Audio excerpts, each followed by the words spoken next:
Hey girl, hey, welcome back to my channel. It's your girl Misha. Thank you guys for joining me yet again for another review. We are back with a brand new review for Put a Ring on It Season 3, The Reunion. If you are new here, then welcome. I give lighthearted reviews with a little bit of laughter and a little bit of shade and a whole lot of detail. If you're back for a second or third time, then welcome back. Y'all come on in the room, honey. Please don't hesitate to like, comment, and subscribe to the channel if you get anything out of the content. Now, y'all, let's get into it if we're going to get into it. And I want to say this before we start. On whoever is in charge of finding the host, can we please get an unbiased host that will listen? Okay, it was giving victim blaming. It was giving one-sided. It was giving fan of the show sitting back watching. Okay, being a part of the problem. Okay, see, this is why people don't want to come out when things are happening to them. And then everybody sits around like, well, I mean, why didn't she say anything because of this? Now, child, let's get into it if we're going to get into it. When the reunion first opens up, Egypt is back as the host. Child. Dr. Nicole got a little hat on. Okay, Dr. Nicole. Okay, outfit. Ooh, big poppy. Poppy, like you want to go over his house and drive it. I know that's right, Dr. Nicole. You look so pretty with your hair down. I love it. So we see what we already know, honey. Charlena is pregnant. She gets up and twirls around and whatnot. Congratulations, honey. They found out during the filming that she was with child. So then they asked Shorty how she felt about Dr. Nicole. She said, she has a lot of patience. I mean, it's not easy dealing with couples, different personalities. Nah, Shorty. You ain't here for Dr. Ponytail. I know you not. Especially after how she dismissed you at the end. But, you know, way to keep it cute and whatnot. You could tell she didn't really want to answer. And Egypt was like, oh, okay. Well, we'll visit that a little bit later. Didn't visit nothing. Everybody dressed up nice. And Kenneth dressed like he works for craft services. Boy, what do you got on? Child, this is a fool. Oh, honey. So then we take a look at some of their moments during the season. So they show the package and whatnot. So Egypt said, you know, some people feel like Dr. Nicole that dating other people is poking the bear. So I want to know, why did you choose that process? So Dr. Nicole said it's because they don't have the conversations that they should have. So throwing someone else in the mix will make you see if this person is for you or not. Okay. So Egypt asked, what was the pivotal moments that caused them to take a look at themselves? So Otis said, you know, it just made me realize things from a different perspective. And now I understand that if Charlena is upset, then I'm upset. It hurts me too. I ain't buying it. But anywho, moving forward. So then Egypt went on to Shorty and she said, you know, starting the process, she wanted to exit stage left, honey, but she wanted to see if the tools were going to help them. But since it was already toxic, she projected unhappiness onto him and she needs to get herself together. Yes, you do. So then they talked to him and he said, I know my self-worth. You heard me? Okay, got it. Let me tell y'all something. Side note. Shay's dress is beautiful. Okay, it's beautiful. But baby, that thing taking up the entire second couch. Poor Alfonso. Baby, Shay got that Real Housewives gown on, honey. Shay say, I will not be outdone. And I know that's right. So they take a commercial break and they come back and whatnot. And the first couple up is Shay and Alfonso. Honey, it's really nothing new to see here. We revisit their time on the show and them focusing on the family issues. And so Egypt asked why Shay used the word spouse, honey, because they married and she ain't fooling me. And she said, because they do everything like a married couple. That's her husband in her eyes. Shay said they both made some major changes and after filming stopped, they separated. So she said she didn't speak to him for months and he came completely clean about everything and she couldn't take it, so she left. She said they got back together because he went to see the lady. Honey, you know how these men do when they want to get you back. I want to get back together. I went to see the lady. Well, what the lady say? What the lady say before I take you back? Oh, child. Anyway, he went to see the lady. Came to her as a man with a plan and they cool. And she's also cool with the mom now. They spent the holidays together, so all is well, honey. And the child's mother, her, the mom, Alfonso, everybody's one big happy family. So then we revisit the dates and the plate grab heard round the world. Asar and Tanisha are there. They're on stage now. And honey, I guess Tay Cherie was sanctioned, honey, from the reunion. Shout out to Kimmy from Love and Marriage Huntsville. Baby, she was sanctioned, so she wasn't able to attend and whatnot. And Shay actually did apologize to all parties involved. She was like, I owe an apology to Tay Cherie, Asar, and Alfonso, because, I was overreacting. I mean, that was very sweet of you, Shay. I mean, it would have been nice if she was there, though. So then Egypt asked Tanisha how she felt about the rules that Shay gave her. And she was like, I don't owe her anything. Girl, what is with all this little baby whispering and whatnot? She was like, I just feel like Alfonso was afraid of Shay, which is why there was, not much to our dates. So Shay is like, you think this big old man is afraid of me? We most definitely do. Okay. It showed. We're not saying he's afraid of you physically putting your paws on him, but is he afraid of the repercussions he may receive when he come home after this date? Absolutely. Moving forward. So then Egypt asked Tanisha if she was surprised that he could resist her. And she was like, yeah, because most men can't. So Egypt trying to play matchmaker, honey, between Asar and Tanisha. She's like, well, are there any sparks there? Here go Tanisha. He already got a nickname for me. Oh, girl. Child, Tanisha said Asar shot his shot and she picked it up, honey. And so now they're going out tonight. Baby, if it's one thing Asar gonna do, he gonna pick up a woman on set. Okay? He went over there and had that hibachi with Tay Cherie. He, partially had a date with Shay and leaving the reunion with Tanisha. Moving forward. On to the parents-to-be. Otis and Charlana. We see their time on the show, and Charlana said, she found out she was pregnant towards the end of the process. And Otis said they knew that they wanted to be together, and not just for the baby, but they really wanted to be together. Child, gotta, okay? And you ain't fooling me. Now she got to deal with you for the rest of her life. Now I'm hoping and I'm praying for the sake of Charlana that this works out. Oh my goodness, I am praying, honey. But he knew exactly what he was doing. Them narcissists will trap you. Child, this is a mess.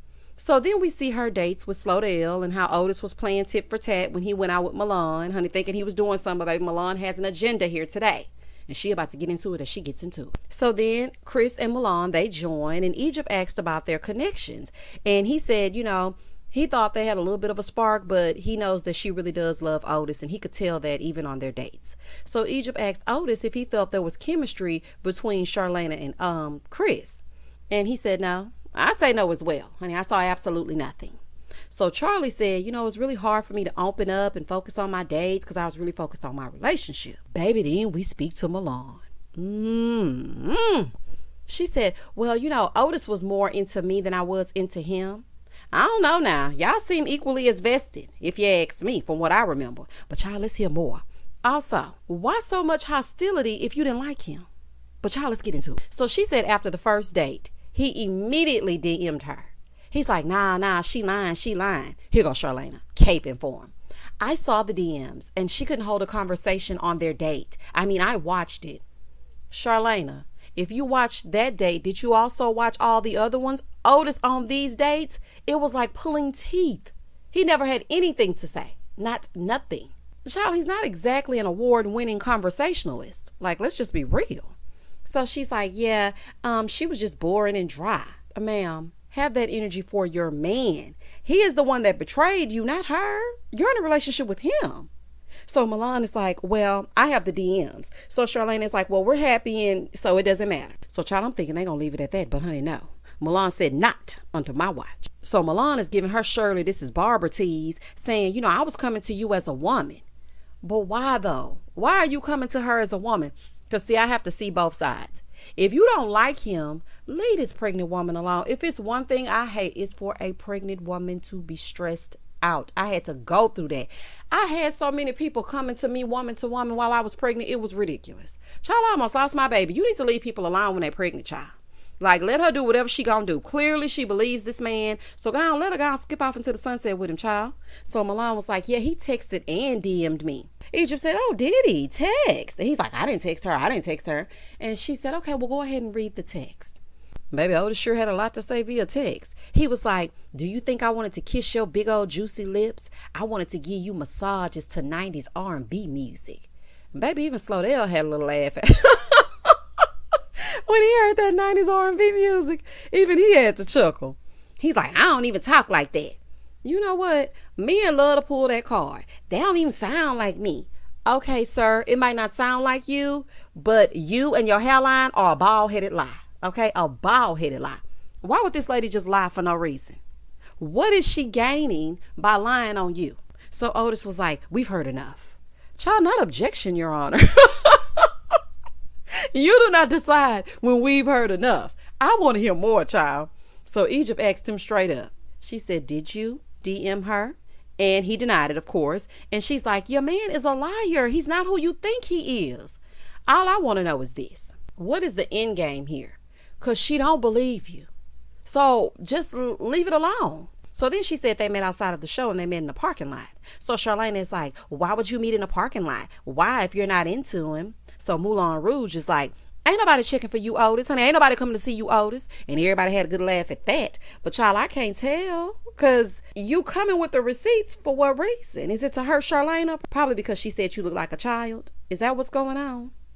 So they're going back and forth and back. And baby, Otis is not copping to nothing. So really and truly, we need to move on. But Egypt asked if they had any final words. Here he go. Yes, I'm happy to be with Charlene. Baby on the way. Life is great. That little stupid smirk and that smug look on his face and that little speech got lie written all over it. Whatever she said that he did that okay? Allegedly. So Milan is like, this is crazy. He is delusional. Child, he got Charlene right where he want her. Pregnant, vulnerable, and wanting her family under one roof. Child, I've been there. That is a perfect recipe for disaster. A perfect opportunity for them to act a fool. I just pray that Charlene figures out what's best for her. And I really wish, okay, although babies are a blessing, I just wish she would have waited. Oh my goodness. As for you, Milan, girl, let it go. Honey, like Elsa, let it go and move on because they ain't breaking up. Moving forward. Next up is the estranged couple, Kenneth in his Coles outfit and Shorty.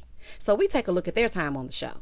And Egypt asked where they stand now, and she said that they haven't spoken. He's called her every day since then for 4 months, and she had to change her number, and she blocks him on all social media, and he still emails her to this day saying he's downstairs. He's like, she a lie. No, she's not lying, because I saw some receipts on YouTube. I cannot remember where I saw them with you emailing her about those videos that you keep putting up every week. Okay, unstable. Moving forward. So Kenneth claims she's lying and she's manipulating and she's an opportunist. And Egypt is like, well, you came in with love for it. Well, at least respect for each other. Did they? Because episode 1, he had her financial record screenshotted. So where's the respect? She's like, so how did we get here? He said, because she be lying. When I met her, she was working at a small radio station, making $25,000 a year. She had some frostbitten leg quarters in the freezer. She asked me to move here from Louisiana and do 50-50 with her. I uprooted my life because, I was down for her and I lost myself in her and I came to help her out. So Egypt is like, so you're coming off angry right now, okay? He's like, no, I'm very okay. I wrote down facts. No, you're not very okay. You're angry, you're bitter, and you came with an agenda to try and belittle her because of what happened on the show and because of where she started. And I just want to say this, okay, because I got a degree in radio and television. I'm not actually working in that field, but radio doesn't pay well starting out, whether you're in a big city or a small town. So the fact that you're repeating what her yearly salary was, and so what else is going on? If you really want to make some money, you have to be a Charlemagne the God, an Angela Yee, a DJ Envy. You got to be a name to actually make bread. Or in your city, you have to be one of the #1 radio stations. So I don't understand exactly what you were trying to prove with that. Child, you couldn't even give her a solid plan when she asked you. The bottom line is this. She outgrew you, and now you sound jealous and hateful. Honey, that's the bottom line. I said what I said, and I ain't changing it. So, child, they look over there at him, honey. He's sweating like a whore in church, child. Drenched in sweat, dabbing his forehead and whatnot. So, Shorty was like, at no time did I say he didn't work or that he was a bum. So, Egypt said, you kind of said it without saying it. You implied it. Okay, now, I have to agree with that part because I did get the impression that he sit at home all day waiting for odd jobs. I ain't gonna lie to you. So Shorty said, the screenshot wasn't the first time that has happened. He tried to steal $2,500 from me. So, of course, he denied that as well. He claims it's a lie to make the story bigger. The show is over. What story? We're not going to care about you once this episode is over, just so we're clear. And why did you screenshot her financial information then? Why is everybody skimming over that? That's the part I didn't like. We didn't delve into anything. Like, why did you screenshot her personal information? Why did you have her phone holed up in the restroom? Why did she tell Hollywood that you stalked her into coming back? Why? We didn't address any of that. This was a very irresponsible reunion. Very irresponsible. So Egypt was like, but you stayed together after that. So Shorty was like, well, I wasn't able to leave without consequence. So Egypt was like, oh, okay, well, spell it out for me. CONSEQUENCES, consequences. Girl. So she said, I'm just saying, he was going to go onto my job social media site and berate me. So he said, she lying. Didn't you admit to that on the show? Like, what is happening, child? I'm so confused. So then he said she assumed it was him because they had broken up. Oh, okay, so it just so happens, as soon as y'all break up, a random person goes underneath the job that she works for and starts blasting her about personal things that only you would know? Okay, moving forward. She said, no, I have an email of you admitting it. Child, he did it. Allegedly. Because you know what? Let me just be quiet. I'm not going to say it. I'm just going to say that I think that he did it. Okay, that's all I'm going to say. I know of other things that he's done. So this right here is not far-fetched. That's all I'm going to say.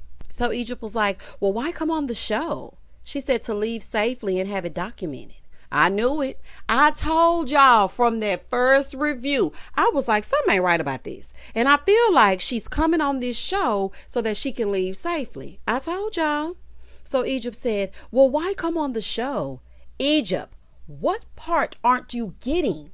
The man was not going down without a fight, so she came on the show to leave safely. And girl, keep up. So he was like, is she a clout chaser? Well, baby, ain't that the pot calling the kettle calling the pot calling the kettle? You created an entire YouTube channel of a woman you aren't even in contact with because of this show looking for clout. Trying to garner sympathy. Baby, I'm sorry, but I don't feel bad for him. I do not feel bad for her stating and making it plain that she wants a man that's going to protect and provide for her. She did not feel safe in this relationship. And that's just it. That's all. Now, I'm not saying that both of them don't have things to work on, because the way that she spoke to him was very disrespectful. I have to say that. I have to call a spade a spade. But at the same time, I'm not about to sit here with my head in the clouds and act like this man didn't do things that were not right. So she was like, I just wanted him to see that there were other women out there for him so he could date them. So he said, well, when she want me for some sex, she be calling me and begging me. She begged me to be on this show. And you accept it because you want to be an actor as well. So Egypt asked again, well, why come on this show? She really getting on my nerves. She is really getting on my nerves. She has said it countless times. Shorty said, I feel like I should be free to leave a relationship if I'm no longer happy. And actually, I have security here with me today. And for those people that are saying, oh, she got security here, but she didn't have security on the show, the lady has filed a restraining order against this man. There have been steps taken to get away from him. And I'm not about to victim blame this woman because she came out of her mouth and said something to him that y'all don't like. I'm just not about to do it, honey. Like, why would you need security? Oh, child. Honey. So Egypt looks at him and she's like, you gotta stop. You got to stop attacking people. You cannot attack women verbally or otherwise when things don't go your way. You can't rationalize with men like him. And he's going to always attack people that don't agree with him, namely women. Because you see how he went to Hollywood. He was like, oh, you could come here and see me at the Jazz Fest, you heard me? But for a woman, he got all the smoke. Child, please. Now their dates are on stage, Hollywood and his big smile, hey boo, and MEASHAIMO and Tavi, and they asked about the necklace, and he basically said that he threw it away because she was not about to be wearing no man's necklace around the house and reminding him of the date and whatnot. So Hollywood was like, well, you need to run me my coins, okay, because I paid for that. So then he made a little joke talking about he gonna pay him back and whatnot. Child, please. So then they talked to MEASHAIMO, and she said she felt like he was the male version of her, and she could understand what other people couldn't understand. Okay, girl. So Egypt asked if there was any chance that the two of them, could get together. And she was like, he really needs a lot of work, but I feel like he needs someone that's going to be there for him. He just needs guidance. So then Egypt asked Shorty if she could take accountability for what she said and how she put him down on national TV. And she was like, when you said women were out of his league. But baby, she took absolutely none. So then Egypt asked for the final words, and he said, Shorty is a manipulating opportunist. Sir, you must have just learned that phrase. You must have learned that from all the people that can't see your unstable ways over on the Twitter. He said no woman her age would put up with all of that for 4 years just to come on TV to emasculate him. So then he goes, yeah, I just learned that word from Twitter. Emasculate this, emasculate that. Let me just say this to anybody that's listening, and this is in all seriousness. It takes a while to leave an abusive relationship.